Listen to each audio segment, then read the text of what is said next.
believe that this is rolling, though it's not saying there yet. It says it is there, so I think we're good. I'm not sure if you guys are hearing it yet. It's not playing yet on the screen, but it will be soon. Oh, there we go.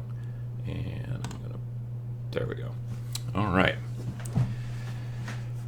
I think I've got everything set. Okay. I hope you're all doing well this morning or afternoon or evening, depending on where you're coming in from. I've had a long weekend so far, and I'm kind of sore. My current but soon-to-be former day job, I'm moving on to a new job, which, if you watched the vlog recently, you probably saw something about that. But my current job still, I was shooting video at a rock festival for the last 2 days, so I'm sore from being out in the sun and carrying around a lot of stuff and shooting a lot of stuff, and I've been wearing earplugs so I'm not too deaf, which is very helpful. But it was it was interesting. It was a lot of fun, and the weather couldn't have been better. This morning it has finally decided to rain. Hasn't rained in a couple of weeks, I think, mostly, but it's been raining most of the morning, so it's a little dark and grungy outside. But yeah, that's about it. It's been 2 weeks since our last Sunday talk. I'm gonna have some coffee. So I hope you're all doing well. I've been a little slow on the hobby uptake lately, but I have been doing some building. I did some terrain painting, which I showed you some of that, I think, possibly last time. But now I've been doing some building to try to get my Frostgrave warband or warbands actually ready to go, which I will show you guys a little bit later on. Dennis is asking which festival. It's called Rock USA, and it's in the middle of Wisconsin. So it's been going on here for, I don't know, at least 5 or 6 years now. There's also a country festival as well that happens about a month previous that's called Country USA. That's been happening here for 20 years, but the rock one is relatively new. So Wraith13 says, good afternoon from overcast Scotland. Well, it's overcast here as well. Although there was just like a burst of sun for about a minute and then it disappeared. But otherwise, yeah, it's going to be, I think, pretty great today. So, oh my goodness. All right, so let's see here. I'm wondering about whether I should just go straight into the Frostgrave, or whether other people have got questions and things like that, or anything. I mean, I'm flexible. I've got coffee, so I'm pretty flexible now. I may just go straight into the Frostgrave stuff, because there's both warbands, there's about 20 guys that I can kind of show you, and they're all differently converted in one way or another to the most part, but yeah. Tom asks if I prefer building or painting, or the playing aspects of the hobby, or do I view them as separate things? They're pretty separate, I think. I find I do like both building and painting quite a bit. Like I've said in a couple of different videos, I'm kind of a hobby hero. I'm not a big competitive gamer. If it's been a couple of, if it's been a couple of weeks since I've played, that doesn't bother me a ton. But if it's been a couple of weeks since I've built or painted anything, that wears on me. I don't like that. So, Matthias asks why the tired face. I just mentioned I've been shooting video for work at a rock festival for the last 2 days, so I'm a little knackered. So there's that. Yeah. Let's see here. But yeah, so generally, like, I've got a friend who loves to convert. He just loves to convert, and that's all he does. He doesn't even ever paint. He doesn't really play. He used to play in high school, but he still just, as a hobby, he's got kids and all that kind of stuff.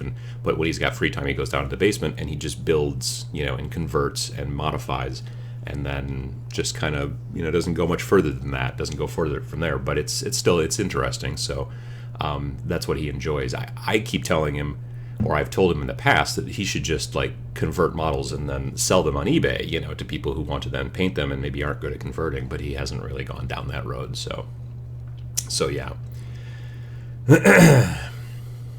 Let's see here. Greetings from Italy. It's hot as hell. I'm painting my Blood Rage minis. Paint is drying right on my brush and my wet palette because I'm right in front of my fan. Tips on how to paint when it's hot. I generally paint in the basement of our house, which is almost always cool, which is great in the summer, not so good in the winter, because when it's in the winter, it's about 55 degrees Fahrenheit down there. In the summer, it's about 65 degrees Fahrenheit, which is lovely. Yeah, but today it's actually been cool the last week, which has been nice. So that's been good. I know that over in Europe, there's been a lot of heat. Even over on the east coast of America right now, it's been really hot, like in the 90s. So yeah. Matthias asks, so I've been headbanging all night long. No, I've been mainly filming headbangers and that kind of stuff. I filmed an interview with David Draymond, who's the lead singer of Disturbed. Me and my colleague were on his tour bus, and we were shooting an interview from another guy, a person who was interviewing him, David Draymond, and so that was very nice. He was a lovely gentleman, and that was like right when I got to work on Friday. That was the first thing we did, was shot that interview. So mostly it's been concert stuff and that kind of thing, but there was that was kind of fun to do as well. So. Let's see here. Your videos got me back into painting. Thanks. Just finished Bone Ripper and Thankel model that's been sitting around for months. Keep the great videos coming. I did a video about how when you've had when you've had a model that's been sitting around for months, just getting that last 15 minutes to finish it or last half an hour to finish it can really help to motivate you. And I think that's good. So I'm glad to hear it, Tom. That's good. I think it's just good to, just the act of finishing the stuff just kind of gives you the motivation to maybe start something new. At least if you're me, that's how it works. So yeah.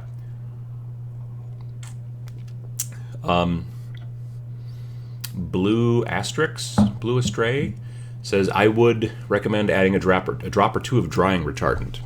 To the chap from Italy who's painting in front of the fan, yeah, no, something like that could help. You want to make sure not to go overboard with it, because it will cause sometimes the paint to take a lot longer to dry than you might like. So, a little bit of caution to it. But yeah, drying retardant is pretty good. I know that Sam likes to use drying retardant quite a bit when he's painting, and I think that it helps for wet blending a lot.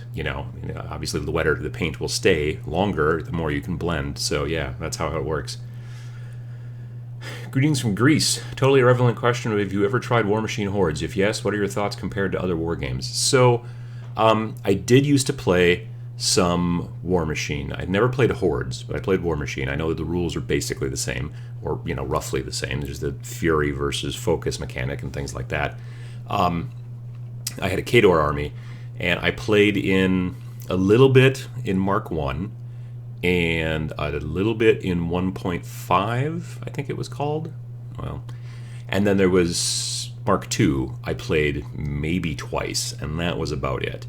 It got to the point, for me at least, where you had to have so many troops, you know what I mean? And that was the thing that was, I liked the robots, I liked the big jacks, the war jacks, and I didn't really want to have tons and tons of troops, so that kind of turned me off a little bit. Now, from what I understand, in Mark III, they're trying to bring back the more War Machine and Beast kind of aspect to your list building, so I'm kind of interested. I've kicked around the idea of buying a starter, but I haven't, and especially since they've made the starters now so inexpensive. I mean, they're $40, which is cool. I think it's a smart move on Privateer Press's part. And I did a video about streamlining, how a lot of different rule systems are getting streamlined as they go on, and people keep talking about streamlining. Part of that came from talking to a rep from Privateer Press who was talking about how Mark III was streamlined, and that was like this first bullet point about the changes between Mark III and Mark II. So yeah, it's an interesting system to me, and I'm glad that it's doing really well. I'm glad that there's always alternatives out there, and so, but I haven't played it. I certainly haven't played the new 3rd edition, or Mark III, as it were. Let's see here. Get some other questions here. Started off the hobby a few months ago. Definitely starting to have stuff build up. can be daunting. Yeah, it can be. But, you know, if you just kind of take it as you go and spend some time, definitely, I like to schedule time if I can. If I know I don't have anything going on that night, I like to go, okay, well, this is what I'm going to do, and kind of schedule it, and then it helps. Sometimes I even put it in my phone, like on my calendar, so I get a reminder, oh yeah, no, I should go do that because I said I was going to do that. It's really helpful. I've been putting together my Manticore for Chaos. Isn't there a saddle for it in the Age of Sigmar version? I'm not familiar with the Manticore, frankly, so if somebody else has got an answer to Gary's question there about the Manticore, post it in the chat there, because I don't know much about that particular figure. How would you recommend going from little or no terrain to enough for Frostgrave without spending a ton of money or time? Well, that's a good question. I can see not spending a ton of money, but then you're going to probably end up spending more time. Now, if you don't want to spend much time, then you're probably going to spend more money. Not doing either is going to be difficult. That's a good question. You could just use cardboard boxes and things like that and kind of go from that direction. Why is the video stopped? Well, no, it says it's good. Oh, well, maybe we're better. Okay. I just got a warning that something stopped for a second.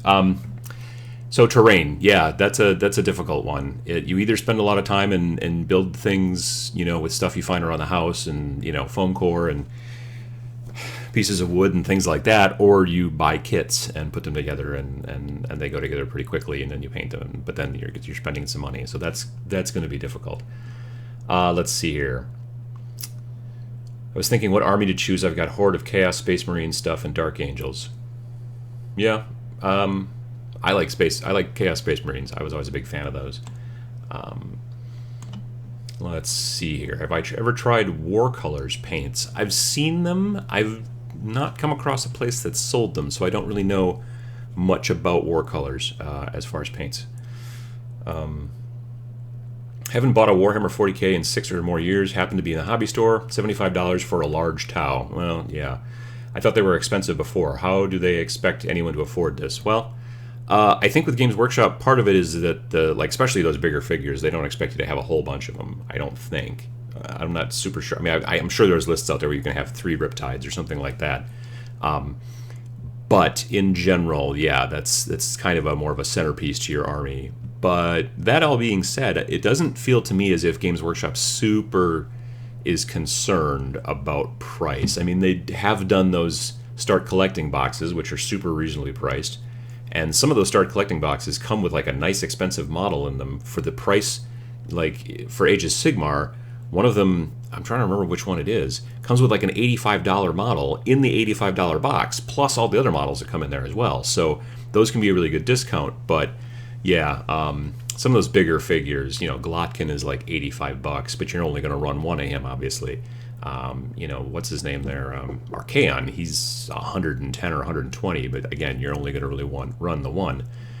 With, you know, I never did a ton of them, but when I was doing them, kind of practicing and learning, it was priming everything black and then using a very dark gray with my airbrush to kind of highlight and kind of dust over everything. And then I did not do much edge highlighting because to me, I just don't like the higher contrast stuff. So let's see here. A few streams ago, I was complaining about how expensive war games are here in Brazil, and I said I would try to sculpt a miniature. So I'm trying to sculpt a face, and man, I have a lot of training to do. Yeah. There are people who can pick up sculpting really super quickly. Like it's just something that they just have a talent for and they pick it up. And then there's the rest of us.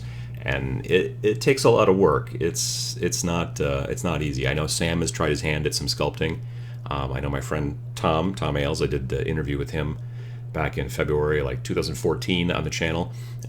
He's a Golden Demon winner, and he also won a Privateer Press Grandmaster Award last year, actually, at Gen Con 2015. He's, I know, done a little bit of sculpting as well, and yeah, it takes a good amount of work. A good, talented sculptor is a good thing to find if you can. Let's see here. Someone asked, anyone having trouble with the stream? Not sure if it's on my end.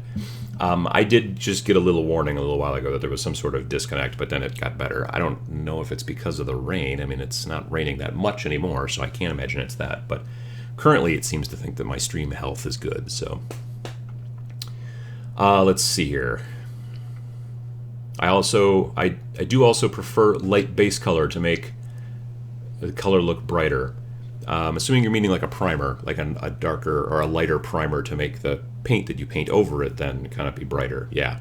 If you're doing bright colored models, you want to use generally like a white or light gray primer. If you want to do like darker models, then yeah, generally like a darker gray or a black is a good primer. That's what I generally try to go by. Really need to invest in an airbrush. Yeah, I'm a big airbrush fan. I really am. Just partially, and I've mentioned this many times before, partially it's because I can use the airbrush in a place, like I live in an area of the country in America that when it's winter, it's cold.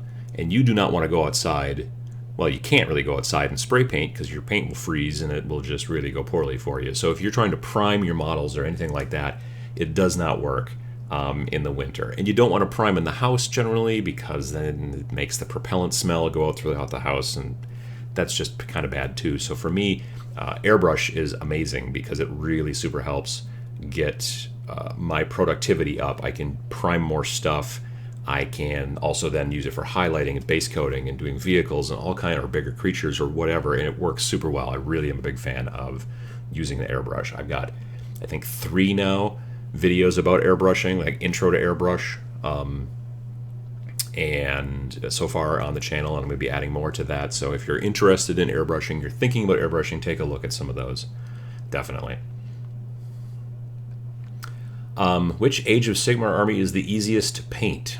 What do you think? I'm starting my first army in the next days. Well, death is not too bad. Like if you go mostly skeletons, I've got a video, again, about how to quick and easy how to paint skeletons, and it is basically about using a tan-colored primer or a tan-colored base paint, and then it is basically doing the shields and the weapons and painting those things and doing those base coats and details with a brush, and then just going over with like a sepia wash and then doing a little bit of highlighting and touching up, and that's basically it. A sepia wash over a bone color will make skeletons look a little dirty. You can go back then and dry brush some bleached bone to kind of hit the raised areas. If you really want to get kind of bleached, kind of skeleton looking, you could then dry brush some like actual white on the tops of the heads, maybe the tops of the shoulder bones and stuff like that. But yeah, skeletons you can do really quickly. Peter Pan backs me up here. Skeletons are really quick to paint, plus you can do it with just 2 colors for the bone. Yeah, pretty much. So yeah, that's a good way to go. Let's see here. Where are we? Luke Smith says, "Hey Adam, big fan of the show. Thank you very much. Just starting to paint my Frostgrave warband. How would you paint a crystal ball that a model is holding to look like glass?" That's a good question. I guess I would probably use cooler colors, like blues and like things like that. Probably like a lot of blue and like white, If he's holding it or she is holding it sort of close to themselves, and you've painted a color, let's say purple or blue or black or green or whatever their outfit, their cloak might be, or anything like that, you could then put some of those same colors into the ball so it looks like it's almost a little transparent, even though it's not. It's very difficult to paint something to look transparent. So yeah, that might be kind of a problem. But I would go with cooler colors generally, unless you're trying to make it like glow and look, crazy, like it's got energy and stuff in it. Well, then you might want to go with warmer colors. But there'd probably be some blending and some of that kind of stuff in there. Definitely some highlighting, like white, kind of like see how people paint gems. Look for some tutorials about how to paint gems and things like that online, and that might help you kind of get specular highlights and figure that stuff out a little bit better. But yeah, I've never tried to paint like a transparent, like glass, like looking glass kind of globe sort of thing before, so that'll be interesting. Dryads, treemen, and all other plant monsters are also super easy to paint. Yeah, they certainly can be. You can do a lot of dry brushing and things like that, and some highlighting, just not as much detail work you don't have to do sometimes, so that can be also used helpful too. Let's see here. What else have we got? Problems with skeletons is they are not only bone. Modern sculpts of skeletons have lots of details like ragged clothes, weapons too. Yeah, they certainly can. It depends on the manufacturer. Like Mantic skeletons definitely have a lot of armor and ragged clothes. Like the Games Workshop Vampire Counts ones, they don't have as much. They have, every once in a while, someone's wearing a helmet, or they've got like maybe some like tattered pants a little bit. But for the most part, they're generally not too much. I mean, obviously, you still need to paint the shields and the, you know, weapons and all that kind of stuff, but those can go generally pretty quick. Yeah.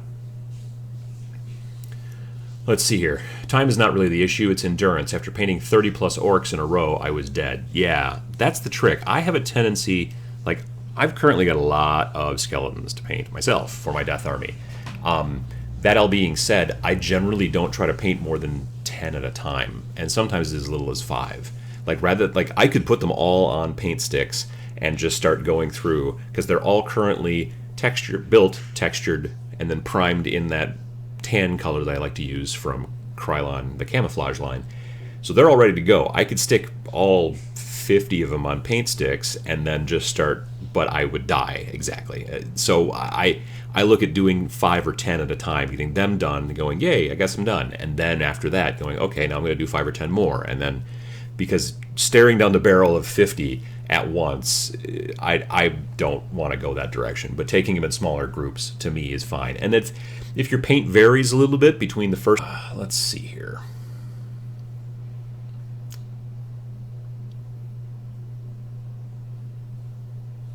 Anything? Nobody? Nothing?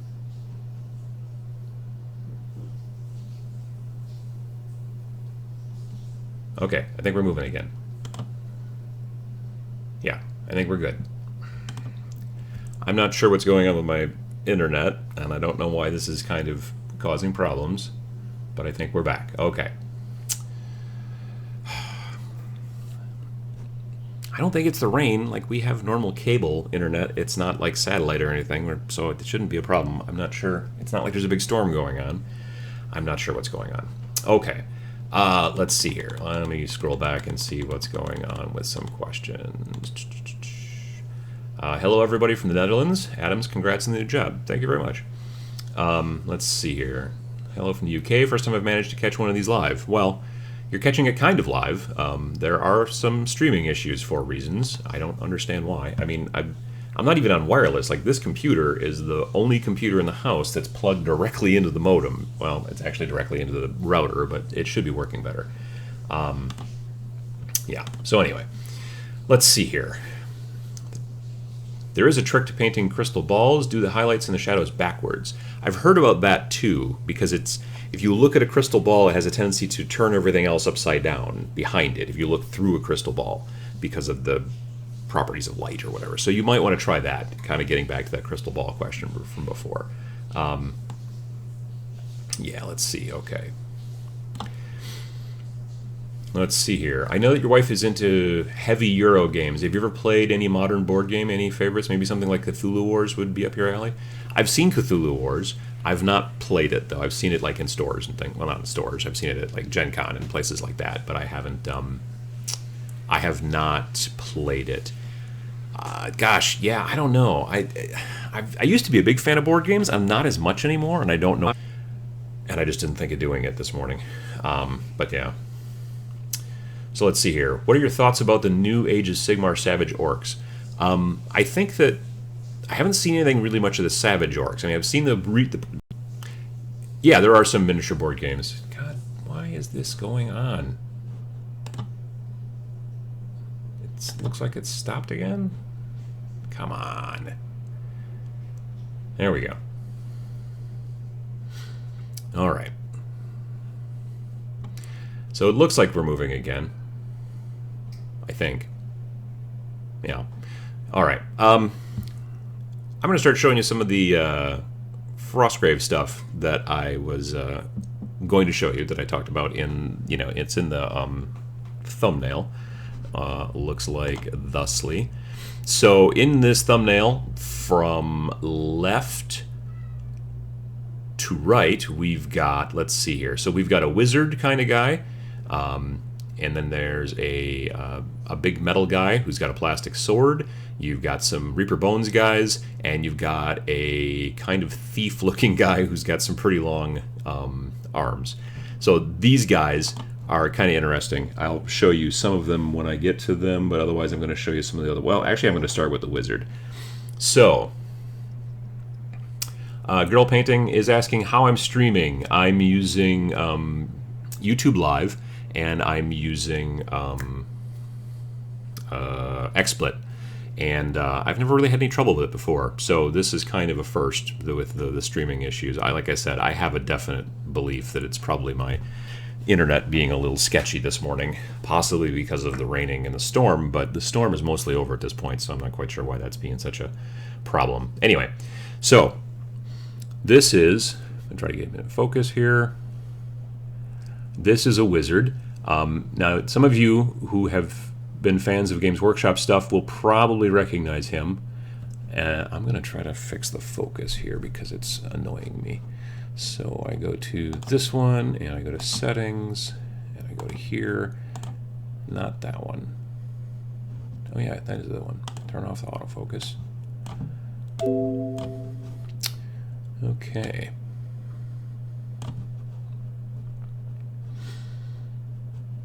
Okay. That's much better. Spectacular. Okay, so you'll notice here that this is like a Chaos, and I want to say a Zinch type. Yeah, it's one of the first. It's one of the plastic clamshell single. What do you call them? Like single sprue model. You can tell he's got this head. He's kind of like a weird, bald, sort of scary, yelling kind of guy head, and I think he looks a lot cooler than actually the original. And so I'm looking forward to painting this guy up. This guy is not much of a conversion. He's literally just a head swap. But he's going to be good for my main wizard in one of my warbands. And I can show you now one of my other wizards for my other warband. This is a Reaper Bones model. Oh, that's going to be overexposed. That's not going to work. All right. So Reaper Bones model, and she's kind of she's got like sort of a feathery headdress thing going on there. She had this crazy staff that I didn't like, so I decided to put this more of a scythe kind of thing on there. The problem with Reaper Bones, they're really great and cheap, but you'll notice this arm here, boing, boing, boing, it's real bendy. So the problem is that I find that, I don't know, like I almost want to cut that arm off and modify it and put a different arm on there, something that's going to be a little more stiff, because my concern is that putting paint on here, you know, it's going to flake off eventually as this arm gets bent more and more, and I'm concerned about that. So that's kind of where I'm at there. I haven't completely decided which way to go on that and I don't know if I'm able to find a good replacement arm, but that's the... So these are the two wizards for my current warbands. She's kind of a bit of a more, like a goody-goody, we might say, and he's obviously a little bit more of a, I guess, bad guy. So yeah, that's kind of the way that works. The Reaper Bones models, though are very inexpensive and easy to modify, are also sometimes a little problematic that way. Let's see here. I've got an apprentice, which many of you will just realize is basically just this is just the cultist, one of the chaos cultists from 40K, but he's the like the leader cultist kind of guy, and he's not carrying really any kind of gun or anything that really looks that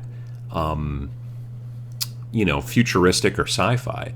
He's basically just kind of a spooky looking dude with a weird sort of kind of axe. So I'm like, well, this would be a good, like, these two guys, you know, they're working together, they're pals, they're colleagues. I can see that. So that's the way that I'm kind of looking at putting these two guys together. So this is your wizard and this is your apprentice from the first warband. The apprentice from the second warband, so you've got her, she's the wizard, and then you've got this guy who's another Reaper Bones.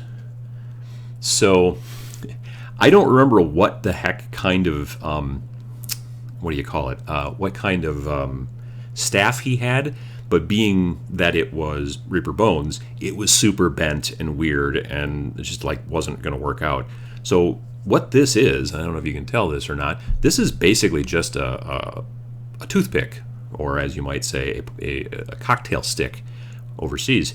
So I've taken it and I've sanded it so that it's not so pointy on both ends, and it's got a little, and so he's just going to hold a very simple staff because he's the apprentice. He doesn't get the cool staff, maybe once she's dead and then he takes over, then he gets the cool staff. But, for now, he just has a regular, staff. And he's got the cool kind of thing going on with his fingers here, or he's doing the Spider-Man, or he's throwing up the whatever you want, and he's at a possibly a rock concert. Normally they won't let you bring a staff into a rock concert, but so these are the two kind of bosses that are working together for the other group, the other warband. Those bones guys are really kind of overexposed on this camera, so the Reaper's bones, they're overexposed. I get that. The lighting is not ideal in here for that. Let's see here. All right, so some other guys. Like, here's another Reaper Bones guy. He's been completely unmodified. He's just kind of a treasure hunter-y guy, and, he's going to go this way. I've not really done much in the way of modification for them. All these guys still need texturing. And because you're dealing with Frostgrave is, for those of you that don't know, Frostgrave is, it's a game made by Osprey Games, and it is about a city that was destroyed by a runaway spell about 1,000 years ago, and everything got covered in ice and snow, and it's been that way for 1,000 years, and now it's starting to melt. So treasure hunters, war bands of treasure hunters, are going back into the city to look for stuff that's been underneath the ice and snow for 1,000 years. Gold, magical items, stuff like that. But there are magical creatures kind of crawling around because they're waking up, skeletons, kobolds, all kinds of junk like that. So it's a cool skirmish game, and there are some models you can buy for it. They do make like metal wizard and apprentice models if you want to, and they also make some soldiers and some cultists and like really nice plastic kits actually too. But you can also just build whatever you want, which is basically what I've been doing. I did buy, if you've watched my 2016 Adepticon booty video, I did buy a box of the cultists and a box of the soldiers because they're such a great bargain. They're like 20 models for $31. But I'd already had these guys partially built, so I'm probably going to mix those guys into other warbands later on in the future, or I might use some of them to replace some of these guys, but we'll see how it goes. So yeah, that's kind of where we're at. Let's see here. Hello from Finland. I was going to continue painting and was looking for someone to listen to while doing that. Awesome that I stumbled over your live show. Well, I appreciate it. R3DO from Finland. Yeah, I don't know if you watch the regular channel, but I have a lot of other videos as well. So these live shows I do every other Sunday morning, 9 a.m. Central Time. Your time may vary, obviously. For some reason, that mage with the staff reminds me more of a vampire with chaos symbols than a chaos warcaster. Yeah, I mean, I wanted to make him sort of spooky looking, and a little over the top, so yeah. Oh, hey, Terrainaholic is in the house. He's also he and his wife have got a great channel. He says, "This is an awesome game. Sue and I play every 2 weeks." Yeah. Frostgrave is really cool, and I've been really enjoying kind of putting together models and kind of converting things and stuff like that. Let's see here. What's another one that I've got? So this one, he was in the thumbnail. He's a Reaper model, but he's not a Bones because he's metal. But I didn't really like his sword, so I found another sword from another kit. Something, I want to say it was possibly a Chaos Knight. And I just basically took the, that, like, he had a hole here because the sword was a separate piece and you could kind of glue it in there, and this just fit in perfectly. So looking for those types of pieces in your bits box, when it's time to start building these guys, you start digging through and you kind of dry fit. I like to use sometimes poster putty, like a little piece of poster putty to dry fit it and kind of look and see how it looks and go, okay, well, that's going to work or that's not going to work or whatever, and kind of go from there. But yeah, so this kind of stuff is cool, and it just fits. It looks like everything's the right length, and his sword works real well, and he's got I don't know, he's got kind of a cool shield. He had some sort of symbol on his shield. It's kind of hard to see there, and I didn't like it, so I took a bunch of time to try to grind it off as much as possible. But it's still got, you can still see some beat up sort of texture going on there, but it's a shield. It takes damage. That's the point. So yeah, I wanted to kind of have a bigger, beefier guy. You can kind of see he's got like a big mustache. He's got one of those big mustaches, and he's ready to fight. You'll also notice that he was on a slaughter base, and so I covered up slaughter base with a granola wrapper, as I am wont to do if you've watched that video. And so yeah, these guys aren't textured yet. They will be textured soon, and then they will be primed, and then they'll be going from there.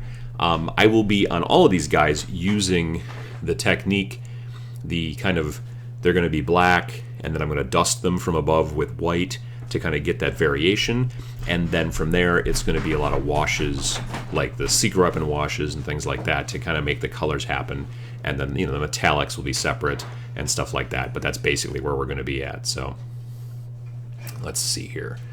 That Tzeentch sorcerer would be awesome with OSL coming from inside the robes under his head. Yeah, no, that's a good point. He really would.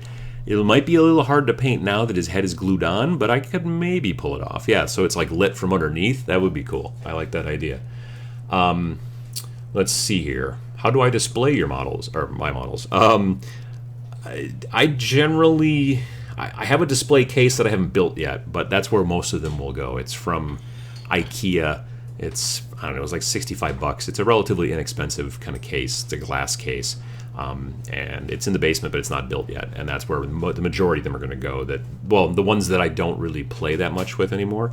The ones that I still play with are going to be in a case, ready to go and play at a moment's notice. The ones that I don't really play with much anymore, I don't generally sell painted models. If it's a kit that I've bought that I've never really been into, or I did never actually, you know, do it, I'll try to sell that stuff. But if it's something that I've painted, even if it's a game I don't play anymore, I still don't sell them. I just hold on to them. So. Christopher Dick. Hey, Chris. Hey, Adam. Hoping to get a game of anything in you at Gen Con. Couldn't make it to Adepticon this year. Well, I'm not going to be able to make it to Gen Con this year, sadly. I did a vlog last week about how I got a new job, so I was thinking about going to Gen Con a little bit. First, I was originally not going to Gen Con at all. Then I was thinking about it because another friend, actually, that Christopher and I know, Jason, said that they had extra space. So then I was thinking about it, but then I got this new job, and we've got a big conference that's literally the day after Gen Con, so it's just not going to work out time-wise. So yeah, but we'll have to get together soon though, Chris. Tom Perry says, what do you mean by textured? What do you do to texture them? And do you do this to all your models? To the bases.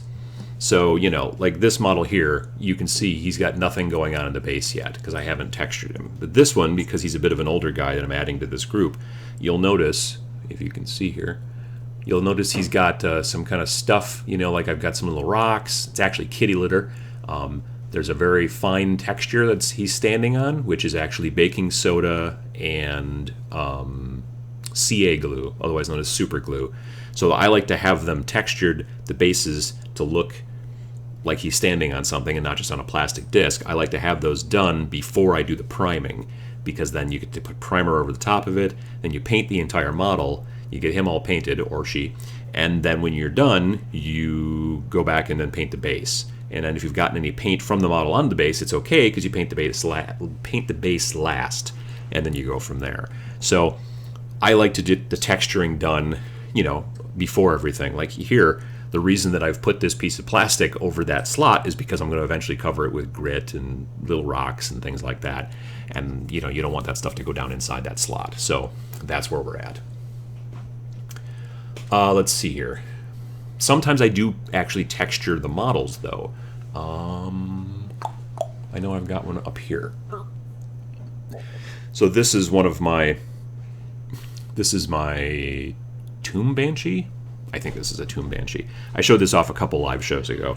This texturing here, you'll notice on her cloak, that's all done with liquid green stuff and a toothpick. And I basically just dab it in the liquid green stuff and then I poke it on there. And it's to give it, because this is a plastic model, and I do it so that I don't have such a smooth texture. You know, I want it to look a little grungier, so I've done that, which you should be able to see relatively okay here. But that's just basically liquid green stuff. So I don't do that on every model, but on models that I want to look dirtier or stuff like that, I have a tendency to use the liquid green stuff as a texture thing. There we go. Let's see here.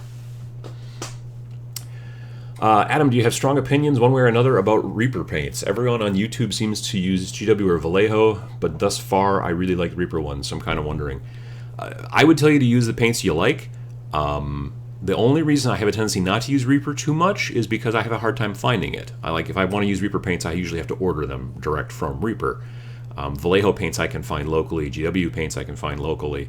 But yeah, for Reaper paints, I do own some, not too many, but they've always been something I've had to order. I know there's a lot of kits you can buy, like Reaper sells like big, like plastic, like almost like a suitcase full of paints, and that's cool. I know that they're good paints. I know that Mr. Justin from Secret Weapon Miniatures, he has a new line of paints that are designed, they're acrylic paints that are designed for weathering. He debuted them at Adepticon this year, and they're all manufactured by Reaper. So if he thinks that they're good paints, then I'm going to trust him because I think he's a very good painter. So yeah. Tan says, oh, I've only heard that as basing. Thanks. Do you already have a video on using baking soda? Not heard of that method. I've talked a little bit about it in a couple different videos about basing. I've had a lot of people ask me about my technique, so I am going to make soon a video about how I like to base with baking soda and CA glue, and kind of go over some of that stuff. But yeah, eventually that's going to be coming, a video that's going to be just specific to that, as opposed to, I did a video a while back about how you should put the base texture on before you prime, just because it works. I think it works better. A lot of pro painters that I know always do it as well. So but yeah, something about that particular technique is going to be coming along. Hi, Uncle Adam from the UK. Just made it back in time to catch your show. Love the channel and wish you all the best. Considering an Age of Sigmar army, loving the Sylvaneth models, the elf guys. Yeah, some of those new models do really look cool. Yeah. Hello from Central Illinois, not too far away. Hello. Evil Eyeball, hello. Let's see here. Hi from Spain. Do you know Afterglow minis? Glad to see you paint some mutants. Maybe I can learn something. I don't know Afterglow minis. That's interesting. The baking soda superglue method is very good if you want to make snow bases. Yeah, if you want to do it like at the end after you've kind of painted everything, then that works out well too. I like to use it because I like to use it instead of sand for basing material, because to scale a guy or a figure that's this big standing on sand, that sand is going to look like giant gravel almost in comparison, whereas the very, very fine texture of baking soda in this situation looks more like sand. You know what I mean? So it's mainly a scale issue. That's part of why I use it. I used to sprinkle sand on my bases, and I was just always like, it just doesn't look right. It's too big. You know what I mean? Next to the height of this person. So that's why I started using mainly baking soda. And it also hardens super rock hard because there's like a catalyst reaction between the CA glue and the baking soda. I originally found out about it because a friend of mine used to use it for, he would put a bunch of baking soda on a rare earth magnet, put it on the inside of a vehicle, he'd put CA glue on there. Then he would sprinkle baking soda all over it, which would immediately harden it, and then he would have, basically a magnet without having to drill a hole. He'd just have it on the inside of the vehicle, and then you could attach stuff to the outside of the vehicle, and it would hold because that thing also has a magnet. But yeah, basically, I did not realize originally that baking soda plus CA just gets hard really super quick. It will get a little tiny bit warm. Not so much that it's going to melt anything, but it will get a little tiny bit warm. But don't really worry about that so much. Let's see here. Alexandra is here. Your videos always help me keep awake over night shifts. Same with you. Well, thank you very much. Let's see here. Birdcage sand. Girl painting says smaller grain sand is birdcage sand. I've not heard of that. I've never owned a bird, so I'll have to look in that next time I'm at the pet store getting cat food. Yeah, that'd be kind of cool. Adam, do you plan on actually painting on a stream? Maybe eventually, once I move all of this downstairs into the basement. Right now, technically, I am on the dining room table, which is not the best place for me. Well, it's certainly not a good place for me to paint. I would be chastised, let's just say, if I started painting up here on the dining room table. So eventually, when I'm down in the basement and I have my lights set up properly and I have things set up, I'm hoping to eventually maybe do some of that. Right now, so the center of the monitor is here, the camera is over here, and then this camera I have to lean way over here to kind of get at. So if I was going to be trying to paint here, you'd only be seeing like my ear most of the time. So I want to get that all kind of figured out, and then eventually maybe actually do some painting while I'm here. But a lot of times I'm answering questions like these, so I think it's fine too. The show kind of becomes a little bit of a podcast, frankly, because people like to listen to it, from what I understand. And, I'm answering questions and doing things like that. So, yeah. But, yeah, absolutely. Can you cast with the baking soda and CA glue? Huh. You mean like pour into a mold and cast? That's a very good question. I would think the CA glue would stick to whatever the mold is made out of, unless you did something really fancy with the mold. But that's an interesting concept, because it does get pretty hard. So, yeah. Yeah, that's a good question. That's a good question. Huh. Might be something to look into. Chastised. Nice way of saying wife will kill me. Probably not murder. She will not kill me. There will be unhappiness. So I'm just not going to paint on the dining room table, as it turns out. Let's see here. Okay, so I've got more guys to show you here. Here's another Reaper Bones. Again, he's going to be sort of over. If I tilt him like that, maybe you can see a little more detail. It's just basically I'm getting a little bit too much light, but otherwise I don't have enough light. These guys are white. They were hard to... This here, let me go here. No, here. That was kind of a difficult picture to expose, because this guy is so dark. You can't see my cursor currently. The guy over on the left is so dark. The guy on the right is so dark. And then those Reaper Bones guys are really pretty bright. So, yeah, that's sort of a problem there, too. Okay, so this guy is like an apothecary. Original model is called an apothecary. He's got a big backpack full of junk that he can carry with him, that kind of stuff. I hated his... He had a terrible staff, so I modified him with something from Games Workshop, some Bretonians or maybe Flagellants or something like that. Some other box that I had in the basement of stuff. And I put a different head on him to give him like more of like he's got like a hood on almost, But yeah, that's pretty much what I did. And I've also got another version of this guy. If you go look on the YouTube channel or on my Facebook page or whatever, there's a guy who looks very much like this, pretty much dead center in the middle, except that he's wearing like an army helmet and he has a machine gun instead of this staff. And I don't remember what he's got going on in this hand, but that's like a post-apocalyptic looking kind of wanderer caravan guy. It's a great model. I just love the model. There's a lot of detail. It's just kind of a bummer that he's sort of bendy plastic, and in this situation that he's so kind of overexposed. But yeah.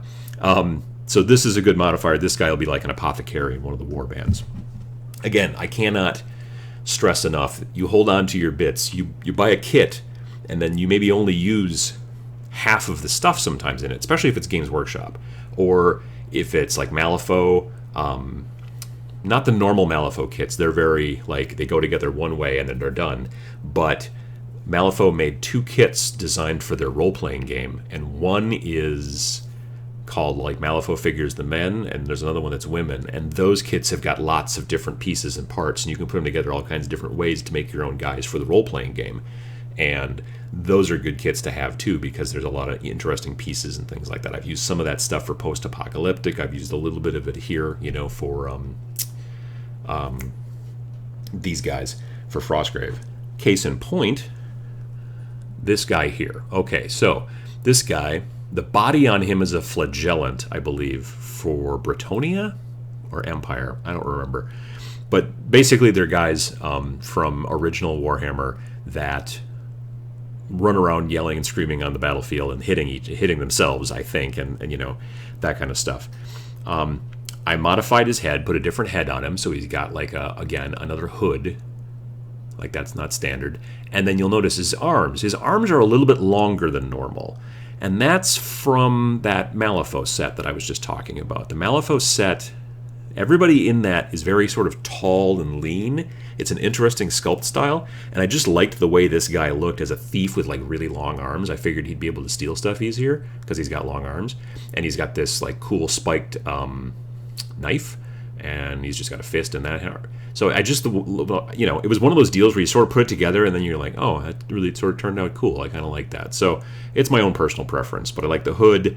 I liked he's like barefoot, If he's like a thief, that makes more sense. He can walk more quietly. So that's kind of fun. He was cool to do. Let's see here. Carl Button says, hi, Adam from the UK. I am considering trying the new starter set from Warlord called Waterloo. Is historical gaming something you would be interested in doing? I have played Flames of War, and I own a small American force for that. That's about the majority of the historical gaming that I've done. I've been interested on and off in Saga, because I think it seems like an interesting system, and again, being skirmish, you don't need a ton of guys, which is sort of nice when you're trying to get into a new system. But yeah, I haven't really gone too far or thought too much about historicals too much. Yeah. Let's see here. Yeah, Empire Flagellant. Yeah, so this guy was the base on this guy's the main torso and legs and stuff. It's an Empire Flagellant. Surprisingly, still good models. Yeah, they are very cool. Made 40k psychers out of them. Yeah, I did some of the same when I was trying to build a retinue for, or not a retinue, but basically I was building Inquisitors. I was trying to build Inquisitors for my old Space Marine army when the digital codex for Inquisitors came out. And I was trying to use them as psychers and things like that. And that was an interesting conversion too. These guys this is still some parts that are left, from that project, which is why I bought the box in the first place. Let's see here. Super Moose says, "Gotta love bits. I buy mixed lots of spare bits from eBay for adding to my models." Yeah, I have one of those plastic organizer things that you would keep fishing lures in, or if you were into crafts and you were doing, beaded necklaces and junk like that. I have a couple of big ones of those just full of different little bins of bits and things like that. And they work out really well. So I like those quite a bit.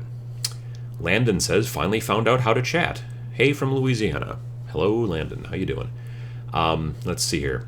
The Malifaux minis you were talking about were flawed, but Weird didn't want to change them, so they ended up looking odd. Oh, they were not supposed to be sort of long and lanky like that? That doesn't surprise me, I guess.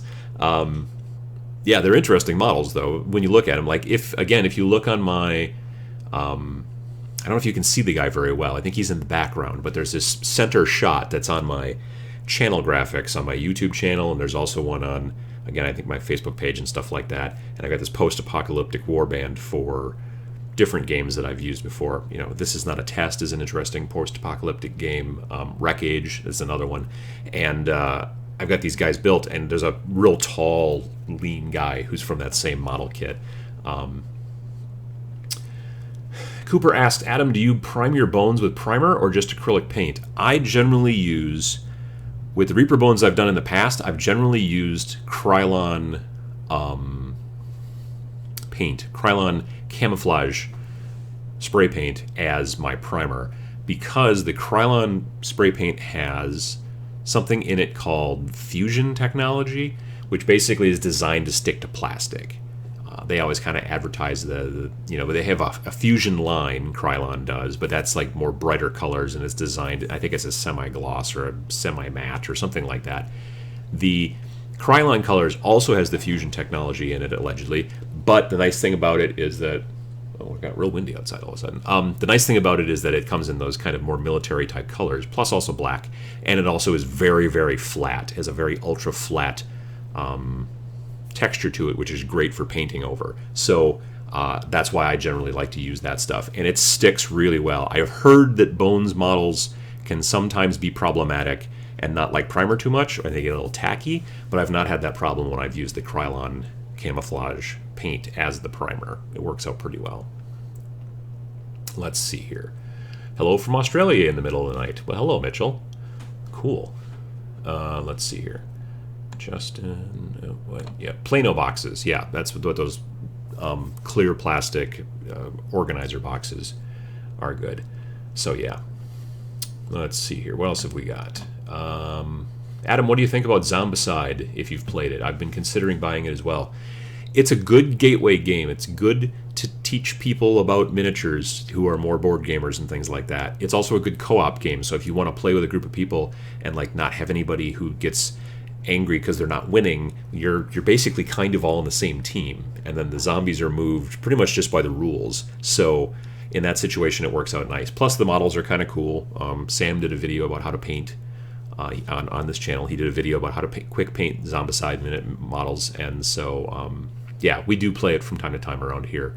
I don't own a copy yet. I was thinking about buying Black Plague, but yeah, it's a neat system, and I'm glad that it's a good gateway game to kind of get people into the idea of models and miniatures. And I know people who are never really been into models before, but they play a lot of board games. They get Zombicide, and then they start asking me questions about how to paint, and things like that. And it kind of helps to make the itch, kind of come up in some of the board gamers, which I appreciate.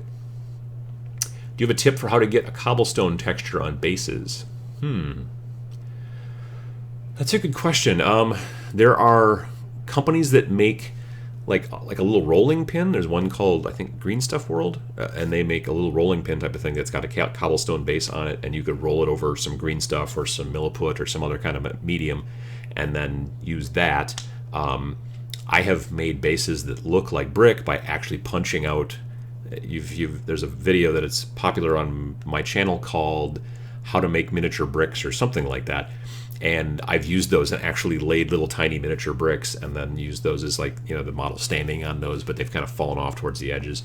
Straight cobblestone, my Wrath of Kings models are on cobblestone bases that I bought from Secret Weapon Miniatures, or they will be once they're finished. But I've got half of the thing finished, and but they're cobblestone kind of street bases and things like that I bought from Secret Weapon. So if you're going to buy cobblestone bases, that's one way to do it. Looking for some sort of stamp or something like that to stamp into green stuff or some sort of texture is another way to do it. Have you checked out the new Warhammer Quest at all yet? No, I haven't. Green Stuff World, someone mentioned. Cooper, yes, makes textured rolling pins from acrylic. Yep, that's the stuff. Those are nice. No, I haven't looked at the new Warhammer Quest yet. I mean, I've seen some video about it, but yep, I haven't played it at all, no. Let's see here. In my opinion, Zombicide Black Plague is way better than the modern age themed one. I've heard that the rules are a little bit clearer or a little bit better, and that, especially those little, in the earlier Zombicide games, you just had a cardboard thing that you had to keep all your cards and your damage track and all that stuff on, and now with Black Plague, it's like a plastic thing that has little areas to keep your stuff in, and it kind of keeps everything together a little bit nicer. I've heard that that's nice, and the models do look really cool, the more medieval type looking ones, and so that's kind of cool. Yeah. Let's see here. You can also buy pre-textured styrene from Evergreen and just cut circles from it. Yeah, I've seen. It's designed more for the train, the railroad modelers. Evergreen does have a tendency to make their stuff aimed more towards railroad modelers, but yeah, you can use that kind of stuff too. Frankly, a lot of times, if you guys have heard of Christmas villages, they are, you buy these pre-painted little buildings like Santa's Workshop and all this junk, and then you put it up around Christmas time, and you build these little Christmas villages. Some of the places that sell those will also sell these big, 30 by 30, textured. It's not plastic. Well, maybe it is plastic, but it's a very thin plastic. But it's like a roll of textured cobblestone, which you could then lay down and put your Christmas village on it. You could take parts of that and cut it out and glue it onto your bases if you can find it. The best time to get it is right after Christmas if you can, because then usually you can get it 50% off. So yeah, let's see here. Owen says that, wow, I'm glad I caught this. I just started playing Frostgrave, and it's awesome. Frostgrave is really a cool game. I really do enjoy it. Let's see here. So, speaking of Frostgrave, let's go over some other models. So, I've got some guys here. You'll notice they're missing arms. That's because they're going to have shields, and the shields I'm going to paint separately and then glue them on afterwards, otherwise, because they're big kind of tower type shields, and I would not be able to paint underneath their outfits there. So yeah, these are again, I think Bretonnian or Empire, I forget which, models that are just very simple. I wanted to make these guys basically as men-at-arms for Frostgrave, and they're going to work out well. Again, their bases need to be textured, and their shields are downstairs in the basement right now, stuck to toothpicks. But yeah, so these guys are going to be kind of cool, and they're on one side here. These are more the good guy type, I think, if I remember correctly. But yeah, these are just, again, simple models from GW that you can either find online or you can buy, from eBay, like bits and things like that, put together, modify, do that kind of stuff. This is an older GW model. He's kind of a friar-looking kind of guy. I'm going to make him a thug. So he's just going to have a single hand weapon, which is basically like a cudgel, a mace or something like that. And he's just got this other hand, which I think originally had another weapon in it, and I just kind of drilled it out, just shaved it off and drilled it out to make it look like this part of your hand, you know what I mean? So he's just got like a bit of a fist, which is maybe for also punching if he doesn't, want to, hit you with the cudgel. Maybe he doesn't want to kill you, he just wants to punch you. That's potential as well. Got Thief, and then this is a Reaper model. One of the problems with Reaper models is that they almost always come on an integrated base. They have like an oval textured base, and I always have to cut it off because I don't like the way they look on 25 millimeter circular bases. So I always have to basically go at them with clippers and files and all kinds of stuff. You can see here, see how it looks like he's kind of standing on up higher stuff. So I'm going to have to do some texturing work still to the base to make it look like he's not standing on, platform shoes. But part of that problem is because of those integrated bases that I'm not a big fan of. They're easier to get off the Reaper bones, guys, because they're plastic. But you'll notice here on her, she's still got some of that integrated base in there. But because she's plastic, it's easy enough to get off, mostly with a knife. Because her cloak goes all the way down to the ground, I didn't want to trim at it and hack at it too much. So I just basically kind of shaved it till it was pretty thin, and I'll just texture the rest of it, and you won't notice the difference. Let's see here. Archers. Again, these are Bretonnians or Empire. I can never remember. I think Bretonnian. I like these archers because they look a little bit more peasant-y, so they're going to work out well for these warbands. If they were like in much fancier kind of livery and they had like lots of, bows and feathers and all kinds of, sashes and all that kind of junk, I don't think that they would work out well. If I paint these guys brown, you've got this hooded guy here who's wearing like just a general kind of hood to keep his head warm, and he's got kind of a thicker sort of, waistcoat or whatever. That's going to work out really well, I think, for archers for the game. Here's another one. He's reaching back for his next arrow, and again, he looks a little bit more peasant-y, so he's going to work out, I think, really well. Any kind of models like this will work. I mean, you could use pretty much any sort of archer model, but these work really, I think, well for Frostgrave. They do, like I said, have their own soldier kit and their own cultist kit, and there are archers in there and also crossbowmen. Speaking of crossbowmen, here's a Reaper crossbowman, and he's basically not even really modified, other than the fact, again, I had to cut that integrated base off of his feet and go through all that rigmarole to get him to stick to this plastic base a little bit better. You'll notice here there's like a little hole on the bottom. That's because I sunk a pin into his foot. I drilled a hole into his foot, I drilled a hole into his foot, I sunk a piece of paper clip in there, glued it in there, clipped it off, drilled a hole in the base, and then so now he's stuck to the base by at least one point where he's not just glued to the base, there's also a piece of metal going through the base to keep him in there a little bit more sturdy. So I feel a little bit more confident about him not coming off of that base. Here is another model, again missing an arm because he's got a shield, which I'm going to paint separately and glue on at the end. The shield is actually coming from... It's coming from a skeleton from the, what do you call them, the vampire counts. So he's got like a more beat up shield because I want this guy to look a little grungier. This axe is from, I think this axe is from a beastman, actually. If you look at it, like his hand looks kind of big, but that's okay because you're not going to really see his other hand because it's going to be behind the shield, so it's going to work out okay. And then the head is another separate head. You can tell by the difference in color between this color plastic and that color.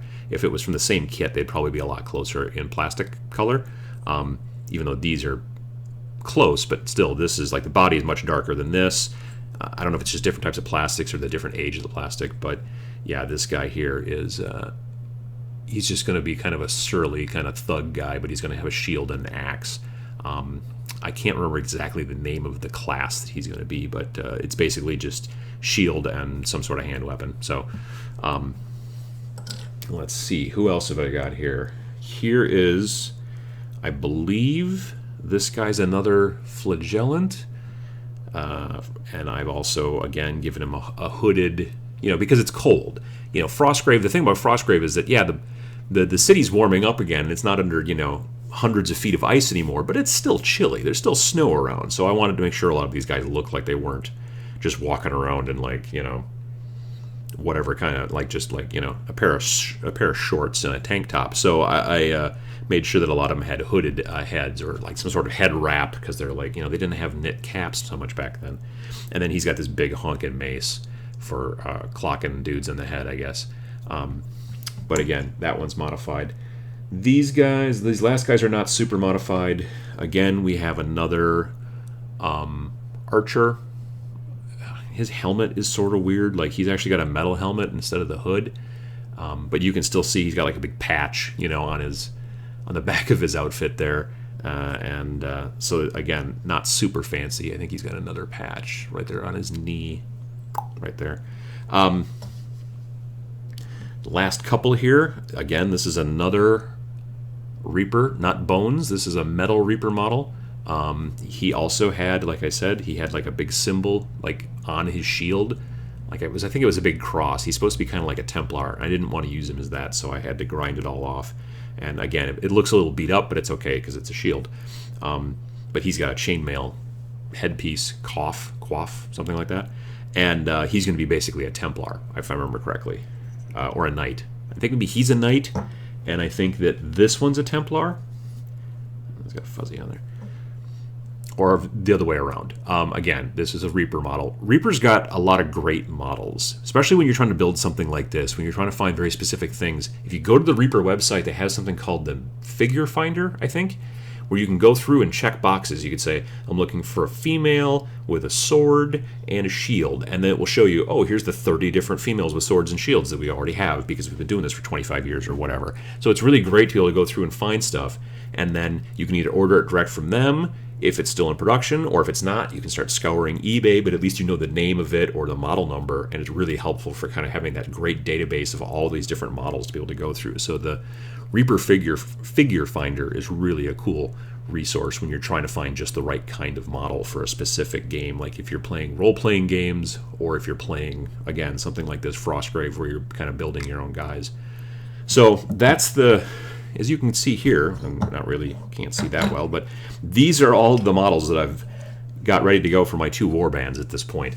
And I'm looking forward to, like I said, texturing these guys over the next week or so, hopefully.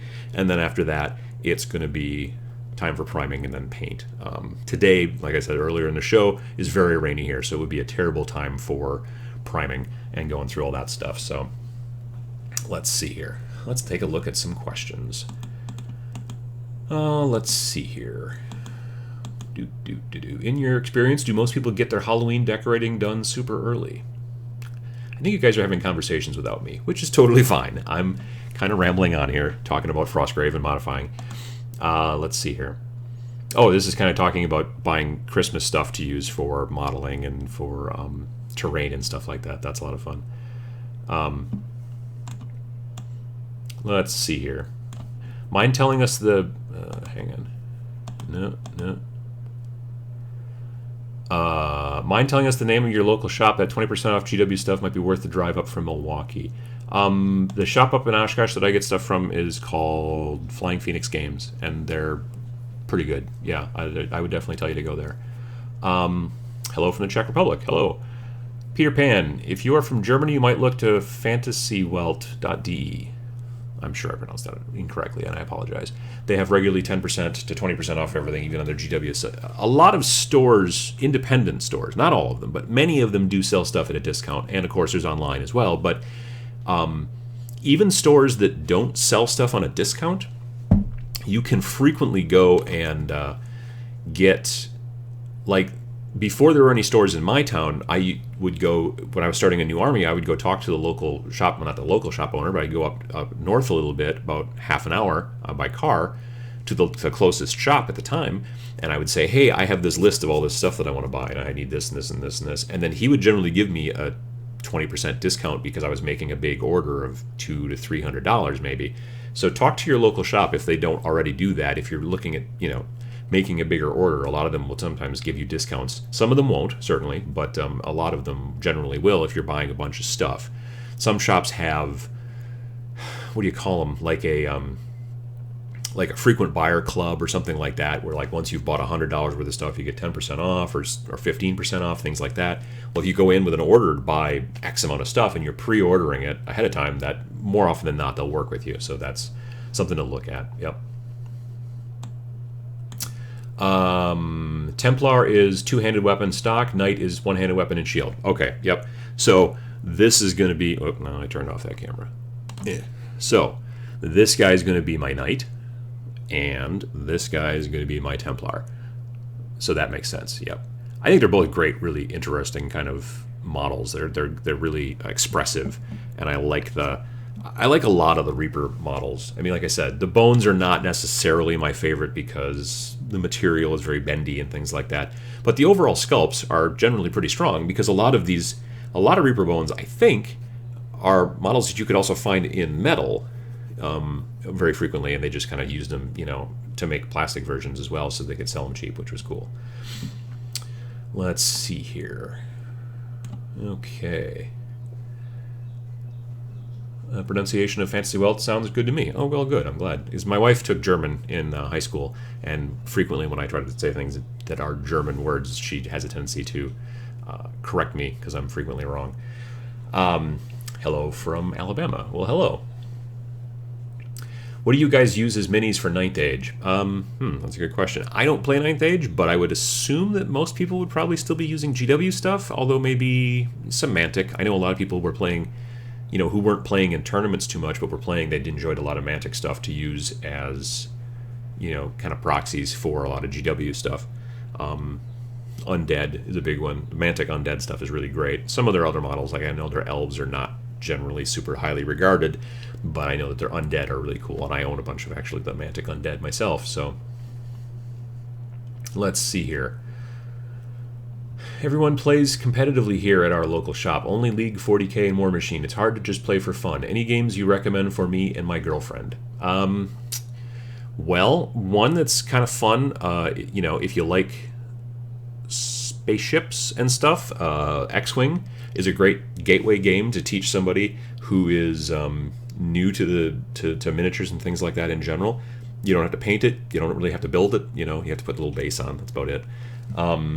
That kind of stuff can be very useful to new players. The very immediacy and the quickness of taking out of the package and then starting to play, that can be really helpful. Age of Sigmar, frankly, if you want to do the hobby stuff, if your girlfriend is interested in painting and building and doing things like that, Age of Sigmar is a good one. I've got tons and tons of comments in the videos that I've done over the last 6 months from people who are like, I've gotten my wife into Age of Sigmar, I've got my girlfriend into Age of Sigmar, I've gotten my kid into Age of Sigmar, a lot of different things like that. So it's a good fit for getting newer people into the hobby, which is honestly, I'm pretty sure what they were trying to do with that. So but we've had discussions about that before. Justin's asking, what am I using for Frostgrave terrain? I have one building from Foreground that's like a ruined sort of Tudor-style house that I'm in the process of finishing up. Otherwise, it's a lot of... Gale Force 9 made this set called Battlefield in a Box. There's a bunch of pre-painted terrain, so I've put a bunch of that stuff together, and I have a couple other pieces that I've kind of collected from different places here and there. That's mainly what I'm using for, and some of the Age of Sigmar stuff, honestly. Like, I showed off that ruined tower, and just a lot of different ruins. Like anything fantasy ruins from GW, I can mix in with the Battlefield in the Box stuff, plus, other pieces and things like that, stuff from Foreground. It'll all work together pretty well. I don't know that I'm going to go through and try to paint everything to look snowy, because I still might want to use it for other games as well that are maybe not necessarily snowy. So I think I'm just going to make it look like a lot of the buildings. The snow is melted off the buildings, but the actual play area is going to have a snowy look to it. So yeah. Dennis from Sweden here. First time on live. You motivated me to paint up my 200 plus figure Skaven army. Almost done. Well, that's excellent, Dennis. That's a lot of Skaven. Excellent. I'm glad to hear that I was able to kind of help get that project taken care of. Skaven are a really cool model line, and but there are a lot of them. So yeah, good job on getting that Skaven army painted. That's cool.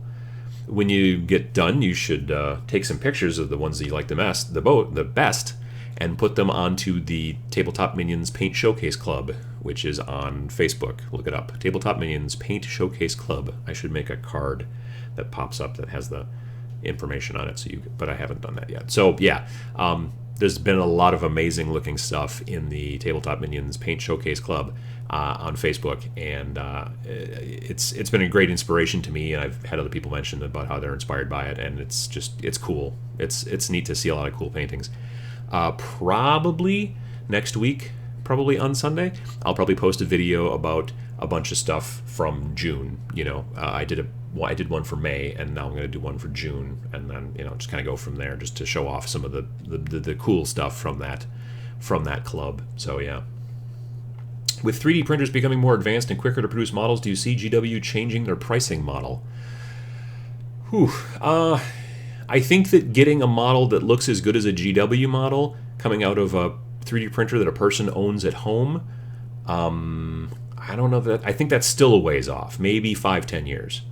I mean, because I own a 3D printer, I've got it down in the basement, but it does not make models that look like... I turned off that camera again. It does not make models that look as smooth and detailed as something like this. It's not bad for terrain, honestly. You can do some really interesting terrain with it, but something this small and intricate, you're still not getting from the 3D printers that most people can afford to buy. So yeah, I think that's a ways off, but they are probably thinking about it. I'm sure of it. Let's see here. Melanie Dawn says, Adam, have you looked at any of the Warzone Resurrection minis? There's a second edition in beta testing at the moment, and the armies can be small and pretty strongly thematic. I have looked at the models 2 years ago at Adepticon. I looked at a bunch of the models, and I think that the sculpts are really cool. I have not looked at the game particularly, and I know that they are in a second edition, and they're kind of doing some changes and things like that. Once that comes out, I might look at it a little bit more, because I do like a lot of the models. They're very interesting and different in comparison to a lot of things out there. And again, like, well done. So I don't know why our coffee maker keeps beeping. I mean, it beeps when it's done, but it's done it a couple of times now, so I apologize. I think it's probably croaking. We probably need a new one. Let's see here. The striations on 3D printed models are too much to make it worthwhile. Currently, yes, that is the case. All right, I'm going to go... My wife is outside. Well, now it just stopped. All right. So, yeah, the 3D models are still weird. The striations from the layers. Even if it's something at like 50 micron, you're still seeing it, especially on a model that would be very small. If you've got a very small, figure, you see it a lot more than you do on a bigger figure to some degree. So, you really need a super expensive one to make it worthwhile for modeling. Again, like I said, for terrain, you can do some kind of interesting stuff with it. Let's see here. Regarding 3D printing Wayless, I'd say max 3 years. There are some projects on Kickstarter to make 3D printers smooth the object entirely. I know that there's also the... there's the type of 3D printer where it's like a vat of resin and lasers go in, and then you and those can look very smooth. I know a guy in Milwaukee that has one, and it's very interesting that way. Those are going to become more popular, and then I think you might see some stuff that's really going to maybe start giving people a run for their money, but it is still a ways off. 3 to 5 years is probably a little bit closer, yeah. Let's see here. Cyberdyne Coffee Maker. It might have become self-aware, but I hope not. I don't need that kind of problem. Coffee with cream and sugar. Usually just one sugar. That's basically, there's no cream in here. I turned off you can see that there's just coffee and not much left, as it turns out. All right. So basically you can have in plastic what you see on your computer. Yeah, it's an interesting, I don't want to say broken. I have decalibrated my 3D printer in trying to recalibrate it, and I need to fix that because I would like to do some stuff. I'd like to make some terrain with it and kind of go from there. So, but that's going to take probably a good portion of a day, from what I understand, because it's a very manual process with my 3D printer. My 3D printer is a very tiny little small 3D printer. It was inexpensive. It's called an M3D. It's made by Micro 3D, I believe. It's a cube that's about 7 inches on a side, and It was, I think, $350 American. I just wanted to try it out because I thought, well, I don't need really big pieces of terrain. I could use like some smaller pieces of terrain. It can print an area about 4.5 inches. And I did some sort of neat stuff with it, but it was sort of lifting in the back as it was producing, and so and then I screwed it all up. So I need to fix that. I've contacted the company to find out like if they've got any tutorials, and when I first did it, they didn't, and now they do. They have like YouTube tutorials and stuff like that, which is helpful. I just haven't had the time to sit down and actually spend, like I said, probably several hours, moving the print head, touching the thing, writing some stuff down, moving the print head, touching the thing, looking at numbers. It's going to be a long process, but I'm hoping that I can do some cool stuff with it once I get it all figured out again. Let's see. Danish artist. Is my comments even showing? Well, that one is. There's been a lot of comments going by, and I've been talking, so I missed some, so I apologize to people if I missed your comments. I'm trying to scroll back. The chat window sort of stinks. If I scroll back too far, everything gets all weird, so it causes problems. Let's see here. Matthew Sears says, hey, buddy. Hey, Matt. I know Matt. He is one half of the duo that makes Wreck Age, and they do good work, and I can't reach it from here, but my Wreck Age book is in the den right now, sitting on the couch. Wreck Age is a post-apocalyptic tabletop skirmish game / RPG. If you do a search for Hyacinth Games on the Googles or whatever your search engine of choice is, you can find out more about them there. It's a cool game.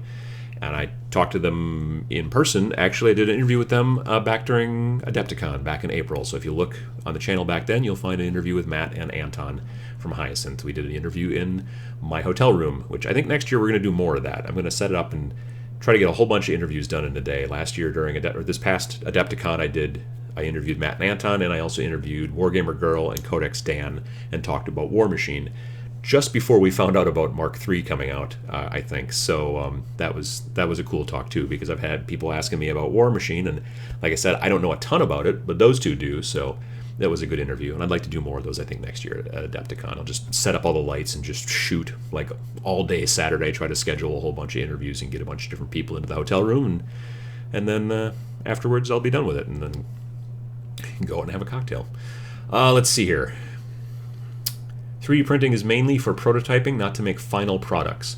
Generally, yes. I mean, honestly, like, this cultist that I keep bringing up from GW, he's, from what I understand, those are 3D printed, but they're done in a completely different process that then makes the master molds, and they go through all that stuff, and I'm sure it's certainly not one you would have in your home. It's a very super expensive machine, and then there's probably a lot of after treatment, and I don't particularly know, but I do know that a lot of the stuff that Games Workshop and Weird Games that makes Malifaux, a lot of those companies are doing mostly computer-aided design and 3D printing, and then that's how they make their masters that they eventually make their molds from. So that's becoming a big thing at this point, which is kind of interesting.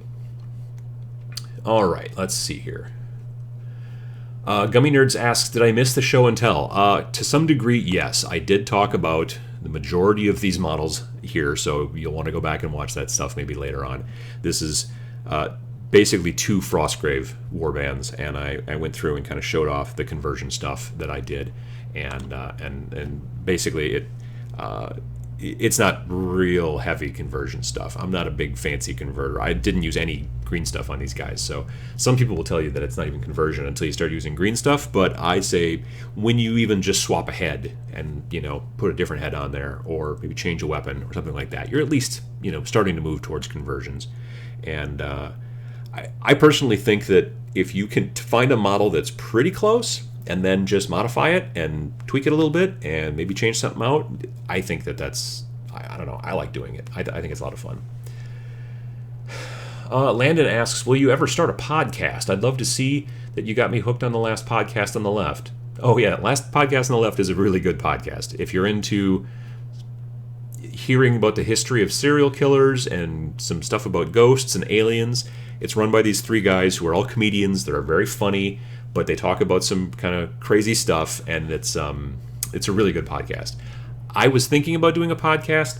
I don't know that I'm looking to do it anymore right now, Part of the reason I was thinking about doing a podcast is because I was, like I mentioned in the vlog last week, I was kind of not unemployed, I was underemployed. I was working, but it was predominantly part-time since my position kind of dried up back in September.